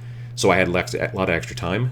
So I was thinking about doing, more stuff for the channel. I was thinking about a podcast, doing that kind of stuff. Now that I'm starting this new job in another week, I'm thinking a little less about podcast. The other trick about podcasts is I haven't found anybody yet that I want to do a podcast with, particularly. So that's also kind of a trick. This is kind of acts as a podcast. I'm sure that right now, some of you are just listening to it because you're painting or you're building, which is cool. Or you're catching this as a recording later on and you're using it as a podcast, so you've got something to listen to while you're painting or recording. And that's great. That's really what the whole point of this is for people to kind of do that, and for me to answer some questions and stuff. So that's mainly it. I don't see podcasts coming up in the future, although I am guests on podcasts from time to time, or on video casts. So actually this upcoming Wednesday, I'm 98% sure. Yes, this upcoming Wednesday, I'm going to be a guest on Warhammer Weekly, which is Vince Venturella's channel, or it's his show that he does on Wednesdays about mainly Warhammer, Age of Sigmar, I think some Ninth Age stuff like that. So I'm going to be a guest on that show this coming up. I think it's July 20th, I believe is the date. It's in my phone. So check that out. I'll be live. That'll be a live show, but again, it'll be a recording that you could watch later on if you're into that too. Do you prefer painting... Oops, almost lost it. Do you prefer painting metal or resin or plastic models? Do you ever just strip your model and restart, or do you move on? I've never stripped a model that I've painted yet. I think I use some of them where there's a bad paint job as a learning tool, as a warning to myself. I have stripped a bunch of models that I bought like on eBay and things like that, and generally it works, and sometimes it doesn't. I prefer building plastic models. I prefer building plastic models to metal. Once it's time to actually start painting and they've been primed, then I honestly don't find a big difference. But for building, definitely I prefer plastic models over metal, because it's just easier to build with plastic, and it's easier to cut things off and modify and convert than it is, I find. Metal is difficult. Let's see here.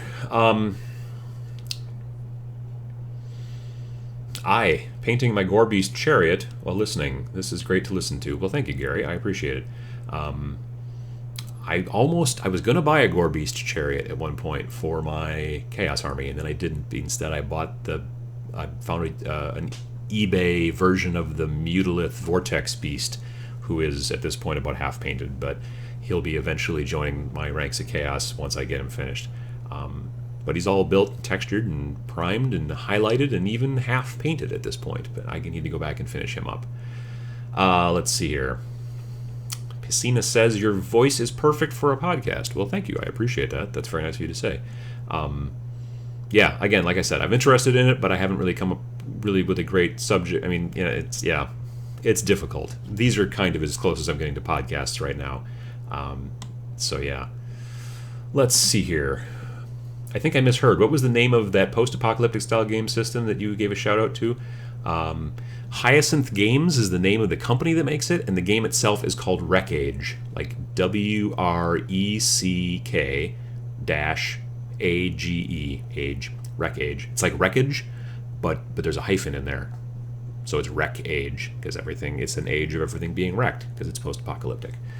I really wanted to thank you, Adam, for your Don't Be a Wargaming Hoarder video. I kind of got burned out on painting and building models. Your vid got me back into painting and modeling again. Well, I appreciate it.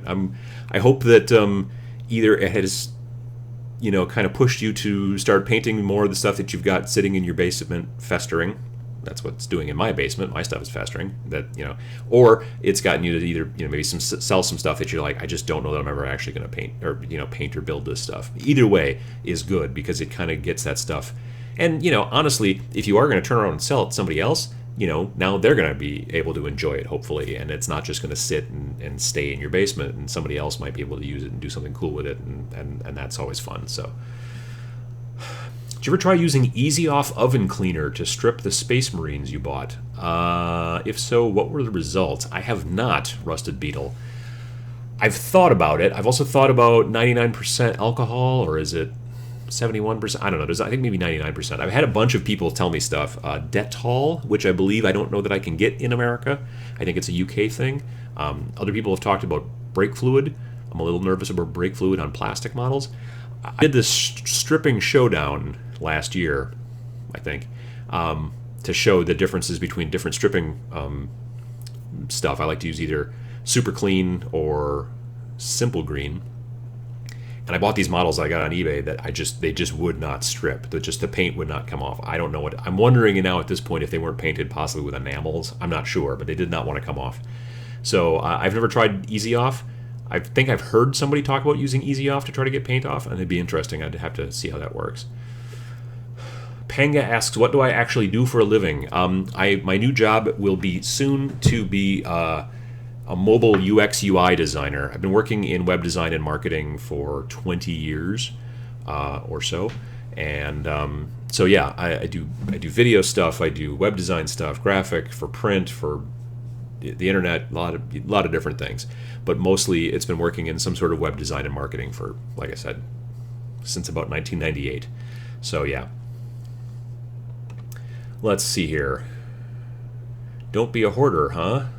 Looks at 6 boxes of guardsmen. Well, I mean, you need a lot of guardsmen. The thing is that if you buy the guardsmen and then you paint them and then you use them in your army, that's not, in my opinion, considered to be hoarding. If you buy 6 boxes of guardsmen and they sit in the boxes in your basement for years and years and years, then that point is at which you need to think about whether you're hoarding or not, I think. So, yeah, that's kind of the trick there. So, if you're, Dennis says, well, if you sell it to somebody else, then it will sit in somebody else's basement. Well, that's fine. That's also potentially true. The trick is that it won't be in yours anymore, so it'll be somebody else's issue. It's kind of like having a rummage sale. I don't know what they call them, a boot sale? I'm not sure what they call them in overseas. But, you have this yard sale, this rummage sale, and you sell a bunch of stuff you don't want anymore, and then it goes to somebody else's house, and then they sit on it for 5 years, and then they put it in a rummage sale. But it's like the circle of life, really, but with junk. So yeah, that's the thing. John says, I have some metal granites where the paint will not come off. Yeah, see, with metal you can get a little bit fancier. You can start using stuff that you might not normally use, like fingernail polish remover, which is a lot of acetone. It's flammable as all get out, so don't smoke near it or anything like that. But you could probably get the paint off with something like that. But you would not want to use acetone on plastic models or resin models. Acetone on a resin model will basically turn it into soup, which you do not want. Plastic, it will get bendy and squishy. But with metal models, I would think you'd be pretty safe using something like that. Landon says, Adam, I print shirts full-time for a living, and I would love to make some shirts for you. Oh, I just missed it. It rolled away. That's nice. Let me know what you think. I can give you an amazing price. I missed your limited edition shirt sale. I'll probably be doing another shirt sale, I'm thinking probably in the fall. I have a local printer that I work with that I've been friends with for a while, so I'll probably be sticking with him, but I appreciate the offer, Landon. It'll be a new design. It won't be the same design. I'll probably only do the shirt designs maybe twice a year, and there'll be different designs each time. So maybe if you didn't like the last one, you will like this one or whatever, but it won't be, they'll be limited edition. That being said, for those of you who are listening currently, you're going to get a little bit of interesting news. I have dice, Tabletop Minions dice, coming. They are in manufacture currently right now, and I should receive them in another 4 to 5 weeks from what I understand. So I'll be selling dice sets. They're going to be red dice with white pips, and the 6, instead of the 6, will have the Tabletop Minions logo. They're being made by Chessex, and I will be selling those online soon after I get them. And I also will have I also have in manufacture right now a enamel pin. It looks like, nope, it looks like that right there. It's going to be that logo, that same hex logo, in those colors, except that the white, I can't get my finger over it, the white will be in silver, because it'll be the silver metal. So it's silver metal with red and black enamel, and I'll be getting 150 of those, and they'll be also going up for sale on the store once I get those. And then I've got some other stuff that's not in manufacture yet, but things are coming. So for those of you that are interested in that kind of thing, That's on its way. And then, like I said, probably another t-shirt sale this beginning sometime in the fall. I'll be doing another pre-sale, a 3-week thing and all that kind of stuff, which worked out really well. And I appreciate everybody who supported the channel and stuff like that by buying shirts and things like that. So I had a lot of people ask about dice and pins and things like that. I did a survey a little while ago on Facebook. So some of that stuff is coming, and I'm looking forward to it. I think it's going to be cool. Let's see here. Levowitz says, "Hey Adam, longtime fan, didn't know this was running today. Neat." I appreciate it. Again, it's every other Sunday generally. I do this live show 9 a.m. Central Time every other Sunday. So the next one won't be next week Sunday, but it'll be the week after. And it's usually 2 hours. We've got about another 20 minutes as it turns out. And it's just basically me answering questions, sometimes showing stuff off. I go over to the second camera over here and show you models and go, hey, look at that guy. And stuff like that. In the past, I've talked about pieces of terrain I'm working on and other models I'm working on. Eventually, the plan is to be working on actually building things over here and painting things. But as I mentioned a little earlier, I'm in the dining room, and it will not fly for me to be sitting here in the dining room getting paint all over the floor and all that stuff. So when all this stuff gets moved down into the basement, into the nerd bunker, as the plan is, then I'm going to probably try to figure out a way to get lighting and cameras positioned properly so I'll be able to sit and kind of paint and talk at the same time. But that'll be a little ways off.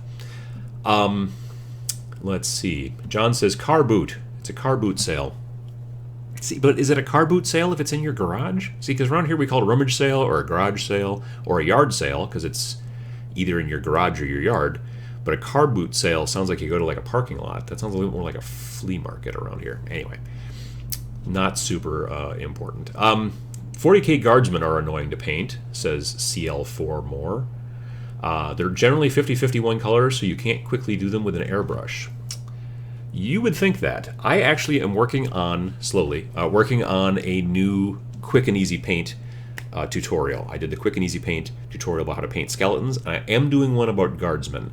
Admittedly, it's the standard kind of color, like sort of tan with the green helmet kind of guardsman, so if you want to get fancy, then you'd kind of need to do something slightly different with this particular tutorial, but I am going to show you how to do them sort of quickly to get like a decent enough tabletop quality.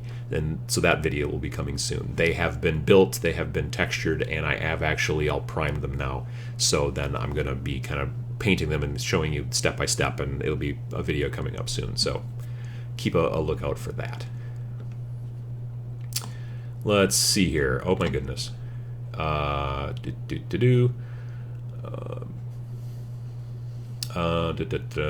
Gore Beast. Stripping metal models is a pain in the rear. Yeah, well, like I said, I think you can use better chemicals or more powerful chemicals because you're less likely to melt the plastic because they're metal, so that would work. I really want to thank you for your don't be... Oh, no, we already read that one. Okay, see, this is a whole thing. Someone else's basement. I have a bad habit of buying 3 of the same miniatures so that I have a backup mini should things not turn out as I hope. I don't think there's anything wrong with that. As you get to become a better painter, then do you just end up with a lot of extra models? Because you could sell them down the road, or you could maybe paint them or modify them, or like I've got probably 3 different copies of that Nurgle Chaos Warlord or Nurgle Chaos Lord. You know, the big, otherwise known as Old Drippy, where he's got the big gut and the axe and all that stuff. And I've got like 3 of those. 2 of them I've painted now. One I converted to be 40K. One is designed for Age of Sigmar now, and I have a 3rd one still in sprue that I haven't decided what to do with. So you could use the extra ones for converting and stuff like that, or maybe trade them with your friends. Let's see here. Simple Green works for modeling paints. Shoot, and where'd it go? I really wish that YouTube would fix this this window here. That would be easier. Actually, I'm going to pop it out because then it gets longer. That's maybe more helpful. All right. The It Will Not Die podcast says, I want those dice yesterday. Well, I appreciate that. It'll be probably a little bit longer than that. Like I said, I think it was an 8-week lead time, and there's at least probably 3 to 4 weeks left. So, yeah, I'm looking forward to that. Levowitz says, I have a question if you have the time. I saw that the Deathwatch board game had models, but to my knowledge, there's no Deathwatch rules. If I buy the game and rules come out, can I use the models? I wouldn't see why not. I know a lot of people like that that particular game because it has Death Watch models, which are really cool. Plus, it also has Gene Stealer cultists, which a lot of people dig. And I thought they did release some rules for Gene Stealer cultists, but I could be wrong. I haven't been keeping up on 40K as much as I should these days, but I know that a lot of people have really been wanting plastic Gene Stealer cultists for a long time because those models have been out of print or whatever for like a good long time. Thessaloniki, probably murdered that name, sorry. Says 16 millimeter. I'm assuming you're referring to the dice, and I believe, yes, 16 or 19. I think 16. I think that's the right. Just normal dice size, I guess, is what they're going to be, yeah. Please do a hoodie. It's cold here in the Netherlands. It's a potential. I mean, they're a bit more expensive, certainly, and probably more to ship because they're going to be heavier, especially overseas. That was sort of a problem with the last t-shirts thing, was that shipping overseas was crazy expensive because our post office, the United States Post Office, raised prices for shipping parcels overseas in January, and that sucked. So, yeah. Let's see here. The Deathwatch board game has rules. It came out in White Dwarf. Oh, see, well, there you go. Now you got your question answered there. Brake fluid is safe for plastic. I have cleaned up lots of minis with it. Just don't keep them in it too long. Yeah, that would be. See, that's the thing. Sometimes you forget that you've got models down in the basement that are soaking, and then you get mush. So you'd have to watch out for that. Let's see. I see. Yes. What's the size of the dice? Yeah, I'm pretty sure 16 millimeter. Pretty sure that's the regular. Let me see here. Could you do a series on green stuff and plastic card scratch building or conversions? Gosh. Well, maybe. I haven't really done a ton of it myself. I kind of stink at green stuff, frankly. I'm not very good at it. I can talk to Sam, see if he's done... I mean, I know he's done some green stuff. I don't know anyone really that's super, super good at it. There's a channel on YouTube called Van Hammer, V as in Victor, A-N, Hammer. His name is, it's run by a guy named Van McClure, and he's very good at green stuff, so you might look at some of his videos. He's a little few and far between, like he doesn't produce videos as much as people would like, probably, because he's got other stuff going on in his life or whatever, but the stuff that he's got some really neat green stuff videos, so you could take a look there. I loved the terrain weathering vid. More terrain stuff in the pipeline. I listened to a lot of terrain tips while working. Yeah, that was kind of Sam's thing. He got a deal on that Mantic terrain, I think last year or 2 years ago at Adepticon, and so we did that video, and he's been doing a lot of terrain recently because he and his brother and a bunch of other guys that I know are all getting more and more into Infinity, and so they Infinity generally has a lot of terrain on the table in comparison to a lot of other games, so they've been doing a lot of it, and it's quick and easy, stuff to make things look weathered that way, and it works out nice. Like the whole thing, several people asked in the comments, and I'm going to be answering more of the comments on that video probably this afternoon. But a lot of people asked if the inks that he was firing through the airbrush were thinned in any way, and I don't believe that they were. I think it was just straight ink directly into the cup. I have used, for much the same effect, secret weapon washes directly into the airbrush to get that same kind of weathering effect, and they work out really well for that too. And again, I don't thin them, you just put them right into the cup because they're inks, they're very thin anyway, they're kind of transparent, so it works out pretty well. Let's see here. Jittery User asks, ever plan on posting a bat rep? Would be kind of interesting. I get that question a lot. I am looking to hopefully do battle reports in the future. I need to find the right format. I need the right, because I don't want to just do like, okay, here's this dice roll, here's this dice roll, here's this what happened. But I also sometimes don't always enjoy the ones where like, okay, well, this is what happened last turn, and then just kind of like a talk about it. I want to get maybe somewhere in between, but it's also, there's got to be personality. Like I don't want it, I'm not a competitive player, so I'm not going to be showing you the proper strategy on how to do this or that or, whatever. I just want to show people having fun so they can learn about generally newer games or games they don't know about or whatever, that kind of stuff. So I'm still working on that. Plus the audio, I'm trying to figure out how to kind of crack that nut as well. I'm thinking about getting a omnidirectional mic and hanging it from the ceiling above the table so that everybody has, a lot of times in bat reps, there's the guy who's holding the camera and you can hear him really well and you can't hear anybody else. And I want to try to figure out a way to fix that too. So yeah. Tom Perry says, I would love a Tabletop Minions patch. I sew patches on my motorcycle gear. I've thought about patches as well. I've looked at a couple different places and some prices. I'm starting off with like these products first, but that may come down the road, definitely. Lord Griebenschmaltz says, use acetone to strip metal miniatures. I recently bought a bunch of Eldar Banshees, and they took a few hours and are already completely clean. Acetone is nasty stuff, and I would not use it on plastic, nor on resin, and don't get anything even vaguely flammable. Don't like light a cigarette or even think hot thoughts near it. But that all being said, it will take paint off of nearly anything. Well, it'll take paint off a metal real easy. I know Les Bursley, awesome paint job. He's got a big channel on YouTube too, and does painting tutorials. He cleans his airbrushes with basically fingernail polish remover, which is basically acetone, and that will clean down to the metal and get any stuck on acrylic or whatever that's skunked up in your airbrush, will clean it right out. So he does that pretty frequently to clean out his airbrushes, and he uses lots of airbrushes. I have 2, but he has tons because he's a pro. So let's see here. I just got into the hobby and I started painting a 40k Imperial Guard army. Spent about $200 so far, but after watching your channel, I am thinking I should have started with Aegis Sigmar. Well, 40k in comparison to Aegis Sigmar is going to be a bit cheaper because you don't need as many models generally. You can still play with a huge amount of models if you want, but in most situations, with me at least, I've noticed that our games that we play locally are usually no more than 30 models on a side. So yeah, Imperial Guard, you can get those, start collecting. I'm pretty sure there's a start collecting box for Imperial Guard. Those are really good deals. It's like $85 American, and you get a bunch of stuff. It's usually worth a lot more than $85. So those are pretty good for getting into 40k, because they make them for Tau, they make them for Skitarii, they make them for Space Wolves. I'm sure they make them for a bunch. Look on the website.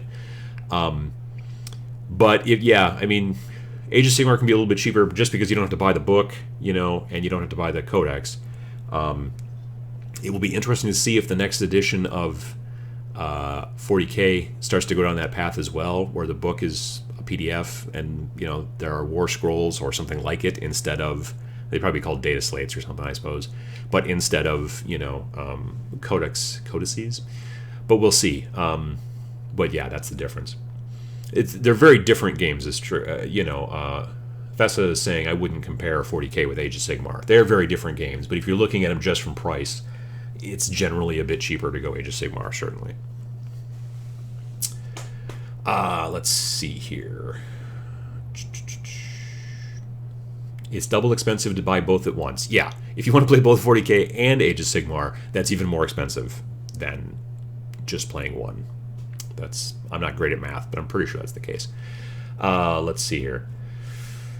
Hey there, what is this green stuff? I am from Europe and not familiar thing for me. Okay, so green stuff is, from what I understand, it is an epoxy putty, and it comes in, so there's some yellow and then there's some blue, and they're usually either in separate tubes or they're separated by a piece of foil in the package or whatever the deal is, and I believe it's an epoxy putty. And what you do is you take an equal amount of the yellow stuff and you pull it off, and you take an equal amount of the blue stuff and then you smush it together. And then eventually it turns green. Yellow and blue makes green. And it becomes like a putty, and it's sticky, so you want to keep your hands wet. Dip your hands in some water. You want to keep your hands wet because otherwise it'll stick to your hands. But you will then use it to sculpt things. You can use it to stick things together. You can sculpt. You can do stuff like that. And when it hardens, it will harden to the point where it is, like, you can use a file on it. You can sand it. It's very hard when it's done. A lot of sculptors use it to sculpt models and things like that. Converters use it to, like, if you want to put a hood on a guy's head and he doesn't already have a hood, you can just do that real quick with a piece, with some green stuff and some sculpting skill, admittedly. But yeah, that's the trick. That's kind of the thing. So that's what green stuff is. I think there's also gray stuff. There's also brown stuff. There's different textures and things like that and everything, but the one that most modelers generally use is called green stuff, and it's just a 2-part epoxy putty, blue and yellow. So let's see there, and it does harden, air harden over time. Matthew Sears says, yeah, I love the secret weapon stuff as well, ordering some of those rust acrylics this week. Yeah, I wanted to get into the booth at Adepticon and look a little bit at the new acrylics. Like I said before, Secret Weapon Miniatures has made a line of acrylic paints They've been doing washes for a long time, but they just recently did a line of acrylic paints. But it's just not normal paints that you would normally paint on stuff. It's all designed for colors that are designed predominantly for weathering. If you're trying to, beat up a vehicle, like make a tank look more rusty or beat up or battle damaged. It's colors that you would use for weathering stuff. It's not just like, oh, I'm going to paint this elf priestess and I need pinks and blues and yellows and whatever. They're not doing that. They're predominantly just doing the the colors that are designed more for weathering vehicles and things like that. But they're manufactured by Reaper, from what I understand. So they're good. They're good paints. They're like that. Let's see here. I used to work in audio, actually, and the Omni mic is a good solution, but it likes to pick up everything, so make sure there isn't too much outside noise. Yeah, the only concern, and I'm sure you're hearing it once in a while, my wife just walked by a little while ago, and you probably heard some creaking of the floor. She is not a large woman by any stretch of the imagination. She's tiny. But our house is old, and sometimes even when the cat walks by, you might be able to hear the creaking of the floor. Our hardwood floors are creaky. So being down in the basement in the nerd bunker, that's a noise concern. I can put up some of those foam thingies up on the ceiling and see if that helps, but our house is a little creaky, so that is a concern with omnidirectional mics. Lav mics or a lapel mic would be okay, but then you got to stay close to the wire unless you get the wireless kind, and that's an extra expense. And so I'm not 100% sure yet. Again, that's a nut that I'm trying to crack for the bat reps, the battle reports, as it were. So yeah. Cheers from Sweden, 100 kilometers north of the Arctic Circle. Hello, Linus. We're nowhere near that north, which is good, but, during the middle of winter, it sometimes feels like it, at least to me, but, yeah. Let's see here. Josh McCarthy says it's also known as Need-Tite, or Need-Tite. I think that's probably a brand name for certain types of green stuff, as it's called, yeah. What was the green stuff YouTube guy called again? It should be called, I think his channel is called Van Hammer, V as in Victor, A-N Hammer. His name is Van, V as in Victor, A-N, McClure, M-C-C-L-U-R-E, I think. Yeah, and his stuff should still be up. But like I said, he hasn't produced a lot lately as far as videos are concerned. But yeah, he does good work for a lot of green stuff, and I like to see his things quite a bit. Ah, yes, other people have said Van Hammer, right. Let's see here. I bought some old Warhammer Fantasy models to use in Age of Sigmar since they're way cheaper than the new boxes. Can I play Age of Sigmar with the square bases? Yeah, the original rules for Age of Sigmar show that you can use whatever kind of bases you want, because they basically tell you in the rules the bases don't matter. So, because you don't generally measure from the base. Now, people have their own house rules around where we play and where I live. A lot of people do measure base to base, but they don't care if you have squares or circles usually. I prefer, for an aesthetic reason, I just generally like circles better. So I have bought models from other people that were on squares, and I've knocked them off the squares to put them on circles because I'm a dork that way. But yeah, you can totally do that. But if you've got squares and you want to use squares, that's totally cool too. So yeah. Let's see here. Yet a good security measure, my floorboards. It's true. I have thought in the middle of the night when lying in bed, no one is going to sneak up on us because we will hear them. Because even ninjas, we would hear. Because the floors creak so much that, yeah, bad guys in the middle of the night won't be able to sneak up on us. I don't know why they would come after us anyway, but if they did, we would hear them. So, drink cartons you get at fast food restaurants when you have a lot of drinks are good for noise cancellation. Drink cartons at fast food. You mean like the cups that the drinks come in? Yeah, I guess I could see that. Well, it could make some sense, yeah. Looking to make a custom Imperial Guard army. Is it possible to units from other armies? Cataphracti Terminator from Iron Hands is an HQ unit? In the rules? I don't know if it is. Maybe.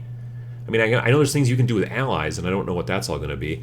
There is talk that the new edition of 40K is going to kind of take some things from Age of Sigmar, one of them being that instead of having allies and all that stuff, you're going to have mainly 4 different, you're going to have, Imperium, you're going to have Chaos, you're going to have good Xenos and bad Xenos. And those are going to be your 4 main groups. And you'll be able to mix and match, kind of like you do now. You could put, like in my Nurgle army, I've got Nurgle, which is Chaos, but I've also got Beastmen, because they're also Chaos, and then I've also got Skaven, because they're Chaos, and they can all be in the same army.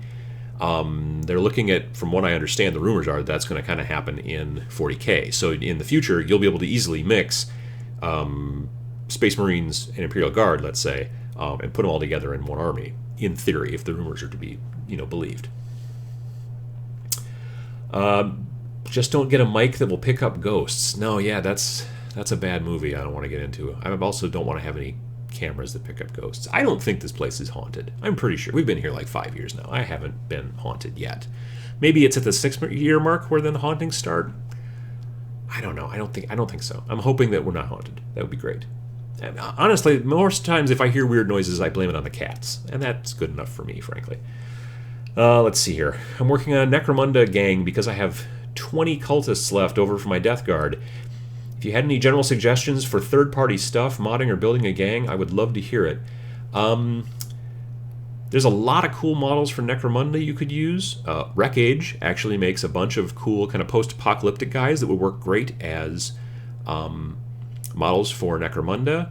There are a lot of different, like a lot of post-apocalyptic stuff would work well, I think, for Necromunda. Unless you were having a very themed Necromunda. I know some of the gangs in that are very themed, but if you're just looking at regular gangers and things like that in Necromunda, a lot of post-apocalyptic model lines out there would work really well, I think.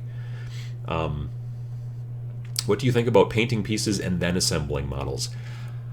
I have a tendency to build first and then paint. I see people from time to time who paint on the sprue, and that is witchcraft as far as I'm concerned. I can't, because as soon as I clip it off the sprue, now I have to repaint over where I clipped. You know what I mean? So for me, it's not a thing. I don't go that way. I usually build first and then paint. But however works best for you is the way it works best for you. Not the cups, the trays. Yeah. When you go to like McDonald's and you have multiple drinks or whatever, and they give you those weird kind of papery trays that you put your cups in. Those could work really well for deadening noise. I could see that. That makes a lot of sense. They're like in recycled material. Sure, that would eat up a bunch of the noise. I get that. Okay, that makes sense. I was trying to think that you were just like sticking McDonald's cups to the ceiling or something like that. Let's see here. Good Xenos and bad Xenos for the Imperium, there will be no difference. Well, it's true. I don't know what they're going to call them, but that's what the rumors have been kind of referring to them, yeah. Let's see here. It's Vanhammer 73, otherwise you'll get a lot of videos on a WCW wrestler. Ah, yes. You don't probably want those. You want Vanhammer 73. That sounds like the right channel. Yeah. Let's see here. Because the title contains the word Warband and YouTube has a terrible tagging system. I'm not sure what that's related to. Gotcha. Okay. Anyway, how do you keep your brushes very pointy? As soon as I press my brush against the model, it flares out. From what I understand, that's generally sometimes the mark of a brush that needs to be cleaned really well. As the brush, so there's like, this is the bristles of a brush. Doesn't look like it, but the right here where the metal kind of collar is, I think they call it a ferrule. If you get paint in where the bristles go into there, it will cause them to do this more frequently. If you clear the paint out of here, then they will stay pointed longer. And a good way to clean brushes is to use brush soap, which is this stuff that comes in like a little round tin, and then you go back and forth and you kind of brush it on the soap and clean it and rinse it and clean it and rinse it, and it takes some work, but it does help your brushes last a lot longer, and they won't spray apart like that. I want to do a video about brush cleaning, but I need to talk to a couple of people to get some more facts straight, and because I don't do it as much as I should, frankly. But I need to talk to a couple people to get kind of facts straight on that stuff, because I'd like to do a thing about brush care. Brush care can be important, especially if you start spending real money on like fancy brushes. Like I buy cheap brushes. I buy like GW brushes, and they work okay. But I'm not a super pro painter or anything like that. But for people who are really getting into it, want to spend a lot of money on their brushes, you have to take care of them. Otherwise, you'll be spending inordinate amounts of money trying to get them all painted and all that stuff like that. So yeah. Well, it's 11 o'clock, and even though there were some hiccups early on with the stream, I do need to get ready to go to lunch over at the in-laws and do a couple other things around the house before that. my car is currently full of photo gear and stuff like that, and I need to bring most of it in the house before we go to lunch. So anyway, I hope you enjoyed the show, and I hope you enjoyed me showing you some of my Frostgrave stuff, and hopefully next time you see the stuff, it will either at least be textured and primed and highlighted, if not actually painted. We'll see how it goes. That won't happen in the next 2 weeks. I'll just tell you that right now. But in 2 weeks, so not this Sunday, but next Sunday, when we do this show again, there'll be a new kind of subject. Again, I'll be answering your questions, but I'll also probably do a little show and tell or something and talk about something, show you something. I may show you some models that I've painted in the past and kind of talk about, like, well, why I did it like this and why I did it like that, and show some things off and everything like that. Now that I got this camera over here, not that one, this one. Now that I have this camera over here so I can focus a lot closer a little bit, yeah, I might do some of that kind of stuff and show off a little bit of some things I've painted in the past, just as like a recap to kind of go over some things and show you what worked and what didn't, and maybe some of the techniques I used or something along those lines. So anyway, I hope that you have a good rest of the day wherever you are, whatever time it might be, and maybe it's tomorrow already. So that's cool too. I'm talking to people in the future. All right. So anyway, have a good day, and we'll see you later.